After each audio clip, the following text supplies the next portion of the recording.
ಎಂದು ಮೂರು ಬಾರಿ ನೆನೆಯಿರೋ ಕಮಲನಾಭನ ಚಿಹ್ನೆಯನ್ನು ಧರಿಸಿಕೊಂಡು ಮೆರೆಯಿರೋ ಯಮನ ಭಟರು ಅದನ್ನು ನೋಡಿ ಅಂಜಿಪೋಪರೋ ಕೃಷ್ಣ ಕೃಷ್ಣ ಕೃಷ್ಣ ಎಂದು ಮೂರು ಬಾರಿ ನೆನೆಯಿರೋ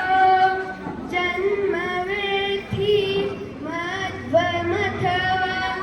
ಅನುಸರಿಸಿ ನಡೆಯಿರೋ ಸುಮ್ಮನಾದಿ ಶ್ರೀಕೃಷ್ಣ ತನ ಲೋಕವ ಕೊಡುವನೋ ಕೃಷ್ಣ ಕೃಷ್ಣ ಕೃಷ್ಣ ಎಂದು ಮೂರು ಬಾರಿ ನೆನೆಯಿರೋ ಮೂರು ಬಾರಿ